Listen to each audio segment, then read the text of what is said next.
Related vocabulary को लाया हूं। कोर्ट और लॉ से रिलेटेड मतलब अदालत और कानून से संबंधित जितने वर्ड्स होते हैं आज हम लोग इसमें कवर अप करेंगे। तो आइए फटाफट वर्ड्स को देखते हैं और साथ ही साथ जो मैं प्रोनाउंस कर रहा हूं वर्ड्स को उन प्रोनाउंसिएशन पर ध्यान दीजिएगा ताकि बेहतर मैनर में आप सीख पाए। ठीक है, वर्ड्स देखिएगा। क्राइम, क्राइम का मतलब होता है अपराध। क्राइम मतलब अपराध, अपराध मतलब क्राइम। सो अपराध बोलना है कि जैसे ये अपराध है, so it is a crime, तो क्राइम मतलब अपराध। अब अपराध करना, अपराध करने के लिए इंग्लिश में वर्ब क्या है? Commit a crime. यहां पर लिखा है commit a crime. Commit a crime का मतलब अपराध करना, जो एक वर्ब है। नेक्स्ट देखिएगा क्रिमिनल। क्रिमिनल एक एडजेक्टिव है इसी वर्ब से बना हुआ जिसका मतलब होता है अपराधी। जैसे मैंने बोला वह व्यक्ति अपराधी है, so that man is criminal. Criminal मतलब अपराधी। आगे देखिएगा लॉ। लॉ का मतलब होता है कानून। लॉ का मतलब होता है कानून, है ना। आगे देखिएगा लीगल। लीगल का मतलब होता है कानूनी। और अगर हम लोगों को इलीगल मतलब गैर कानून को बोलना हो तो उसके लिए हमको वर्ड बोलना पड़ेगा इलीगल। सो सबसे पहले कानून, कानून को बोलते हैं हम लॉ। अगर हमको बोलना है कानूनी तो हम बोलेंगे लीगल, और अगर हमको बोलना है गैर कानूनी तो हम बोलेंगे इलीगल। आगे वर्ड्स देखिएगा। जैसे कोई किसी को धमकी देता है तो धमकी को इंग्लिश में क्या बोलते हैं हम लोग? धमकी को इंग्लिश में कहा जाता है थ्रेट। थ्रेट मतलब धमकी, थ्रेट मतलब धमकी। आगे देखिएगा एग्रीमेंट। एग्रीमेंट का मतलब होता है समझौता। एग्रीमेंट मतलब समझौता। नेक्स्ट वर्ड है जस्टिस। जस्टिस का मतलब होता है न्याय या इंसाफ। न्याय या इंसाफ मतलब जस्टिस। और अगर हम लोगों को बोलना है अन्याय, उसके लिए उसी का अपोजिट वर्ड होगा, एंटोनिम होगा इनजस्टिस। क्या बोलेंगे? इनजस्टिस। मतलब जस्टिस न्याय या इंसाफ, और इनजस्टिस जिसको इनजस्टिस बोलेंगे हम लोग अन्याय। नेक्स्ट वर्ड है केस। केस का मतलब होता है मुकदमा। क्या होता है? केस मतलब मुकदमा। नेक्स्ट वर्ड है लिटिगेशन, जिसका मतलब भी मुकदमा होता है। मींस इंग्लिश लैंग्वेज में मुकदमा के लिए दो वर्ड है, केस और लिटिगेशन। नेक्स्ट वर्ड देखिएगा आई विटनेस। आई विटनेस का मतलब होता है चश्मदीद गवाह। जिसने किसी अपराध को, जिसने किसी क्राइम को देखा हुआ होता है अपनी आंखों से, उसको हम चश्मदीद गवाह कहते हैं। और चश्मदीद गवाह को इंग्लिश में बोलते हैं आई विटनेस। नेक्स्ट वर्ड है टेस्टिफाई। टेस्टिफाई का मतलब होता है गवाही देना। आपने देखा होगा फिल्मों में बहुत बार होता है कि सपोज कोर्ट का अंदर का एरिया है, वहां पर गवाही देने के लिए किसी को बुलाया जाता है, तो गवाह को क्या बोलते हैं हम लोग? आई विटनेस। और गवाही देना को क्या बोलते हैं हम लोग? बोलते हैं टेस्टिफाई। ठीक है ना, क्या बोलते हैं? टेस्टिफाई। आगे देखिएगा फिर वर्ड सबूत। पुलिस सबूत जुटाने में जुटी हुई थी, तो सबूत को हम इंग्लिश में बोलते हैं प्रूफ। क्या बोलते हैं सबूत को? प्रूफ, या फिर एविडेंस भी कहा जाता है। प्रूफ या एविडेंस जिसको हम बोलते हैं सबूत। नेक्स्ट वर्ड है विटनेस बॉक्स। आप देखना जिस कटघरे में मुजरिम को या जिसके ऊपर आरोप लगाया जाता है उसको जब खड़ा किया जाता है या गवाह को लाया जाता है तो उस कटघरे को इंग्लिश में क्या बोलते हैं? Witness box. नेक्स्ट वर्ड है स्टेटमेंट। स्टेटमेंट का मतलब होता है बयान।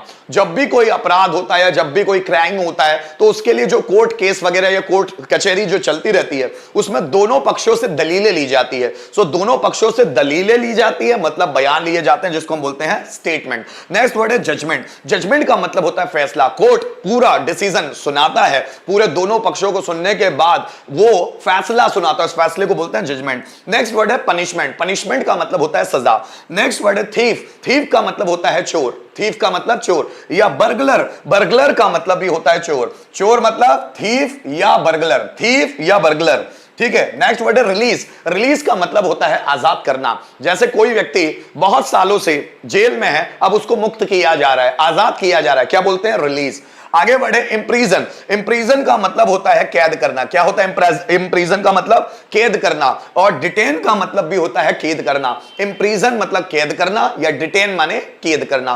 नेक्स्ट वर्ड है बेल। बेल को हम बोलते हैं जमानत। अब ये गाय बैल वाला बैल नहीं है, ये जमानत वाला बैल है। BAIL बैल मतलब जमानत। नेक्स्ट वर्ड है प्लेंटिफ।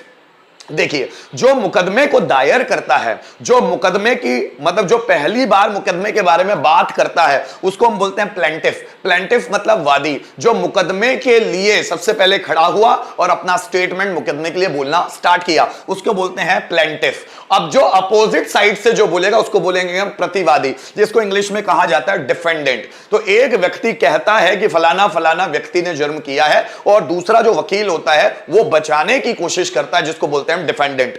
आगे वर्ड देखिएगा। जैसे मुझे बोलना है वकील, वकील को क्या बोलते हैं दोस्तों इंग्लिश में? वकील को बोला जाता है एडवोकेट या फिर बोला जाता है लॉयर। अब दोनों में समझने लायक बात यह है कि एडवोकेट और लॉयर में फर्क क्या होता है। लॉयर मतलब वो व्यक्ति जिसने अभी सिर्फ लॉ की डिग्री ली है, मतलब उसने लॉ कॉलेज से लॉ की डिग्री ली है, अभी वो नया नया फ्रेशर है, वकील बना है, लेकिन उसने अभी कोई केस नहीं लड़ा है। जब व्यक्ति वकील तो बन गया डिग्री लेकर, लेकिन अभी उसने केस लड़ना शुरू नहीं किया, तो उस व्यक्ति को बोलेंगे लॉयर। पर ऐसा व्यक्ति जिसने डिग्री तो ले ही ली है, अब वो केस भी लड़ने लग गया है, उसको बोलते हैं हम लोग एडवोकेट। आगे देखिए कस्टडी, कस्टडी को हम बोलते हैं हिरासत। मुजरिमों को कस्टडी में ले लिया जाता है, कस्टडी मतलब हिरासत। नेक्स्ट वर्ड है हैंडकफ्स। हैंडकफ्स मतलब हथकड़ी। जब कोई क्रिमिनल होता है, मर्डरर होता है, अब उसको ले जाया कोर्ट की तरफ ले जाया जा रहा है या जेल की ओर ले जाया जाता है, तो उनके हाथों में हथकड़ी पहनाई जाती है, हथकड़ी को बोलते हैं हैंडकफ्स। नेक्स्ट वर्ड है एक्शन। एक्शन का मतलब होता है कार्रवाई, कार्रवाई की जा रही है, action is being done. Next word है जेल या प्रिजन। जेल या प्रिजन को हम इंग्लिश में बोलते हैं कारागार। आगे देखिएगा नेक्स्ट वर्ड है केदी। केदी को इंग्लिश में क्या बोला जाता है मेरे दोस्तों, ध्यान दीजिएगा। केदी को इंग्लिश में बोला जाता है प्रिजनर या डिटेनी।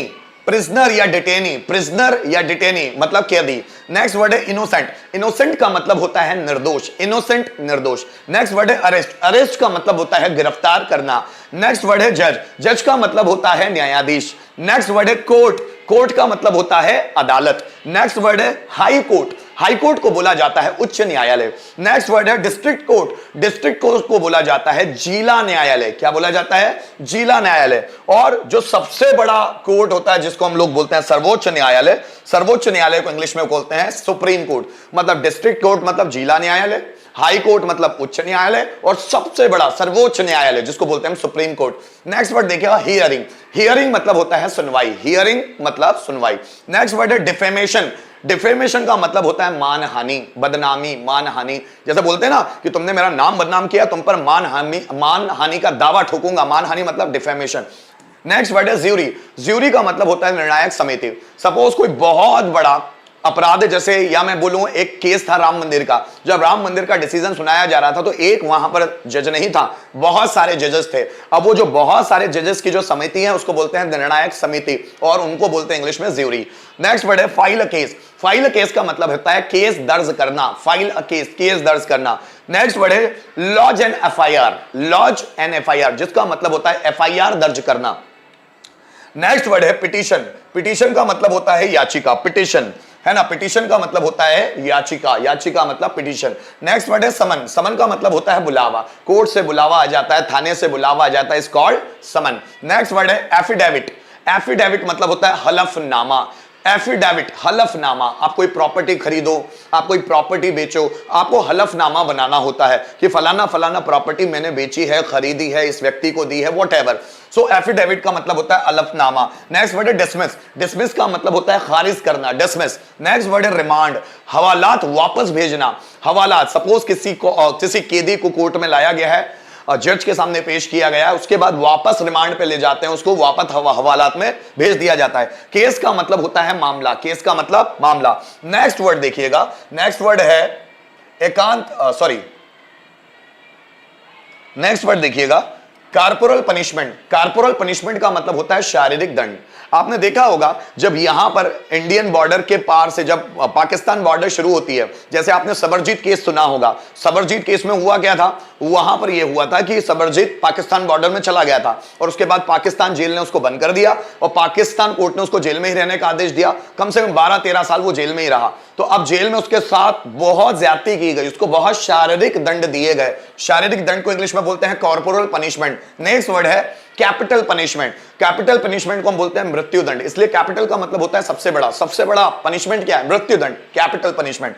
नेक्स्ट वर्ड है लाइफ सेंटेंस। लाइफ सेंटेंस का मतलब होता है उम्र कैद। उम्र कैद को क्या बोलते हैं इंग्लिश में, लाइफ सेंटेंस। नेक्स्ट वर्ड है सॉलिटरी कन्फाइनमेंट। सॉलिटरी कन्फाइनमेंट का मतलब होता है एकांत कारावास, मतलब उससे मिलने नहीं दिया जाता किसी से। जैसे आपने नाम सुना होगा काला पानी की सजा, जो अंडमान निकोबार द्वीप समूह में दी जाती थी, काला पानी की सजा। उस काला पानी की सजा में क्या होता था, हर एक कैदी को अलग अलग रखा जाता था, एकांत कारावास, मतलब सॉलिटरी कन्फाइनमेंट। नूस का मतलब होता है फांसी का फंदा। जो फांसी का फंदा होता है उसको बोला जाता है इंग्लिश में नूस। आगे देखा स्कैफोल्ड। स्कैफोल्ड का मतलब होता है फांसी का तख्त। फांसी का जो तख्त होता है जहां पर फांसी देने वाले को खड़ा किया जाता है, तो उस तख्त को क्या बोलते हैं हम लोग, स्कैफोल्ड। क्या बोलते हैं, स्कैफोल्ड। और जो फांसी का फंदा होता है उसको बोलते हैं नूस। आगे देखिएगा फांसी को क्या बोलते हैं इंग्लिश में? फांसी को इंग्लिश में हम बोलते हैं हैंगिंग। क्या बोलते हैं मेरे बच्चों? फांसी को इंग्लिश में बोलते हैं हैंगिंग। हैंगिंग का मतलब होता है फांसी। नेक्स्ट वर्ड है एग्जीक्यूशंस। एग्जीक्यूशंस का मतलब होता है फांसी। देखो, हैंगिंग मतलब फांसी, एग्जीक्यूशन मतलब फांसी, और फांसी देने वाला जो जल्लाद होता है उस जल्लाद को बोलते हैं एग्जीक्यूशनर। एग्जीक्यूशनर, एग्जीक्यूशन उसमें ER लगा, एग्जीक्यूशनर। सो एग्जीक्यूशनर का मतलब होता है जल्लाद जो फांसी देने का काम करता है। तो गाइज यहां पर हम लोगों ने vocabulary of the day, learning of the day complete की। बहुत सारे कोर्ट और लॉ से रिलेटेड वर्ब हम लोगों ने सीखे। इसको वापस रिपीट करके देखिएगा और प्रोनाउंसिएशन पर ध्यान दीजिएगा। पूरे वर्ड के मीनिंग क्या है ध्यान दीजिएगा। चलो ठीक है, अब हम आएंगे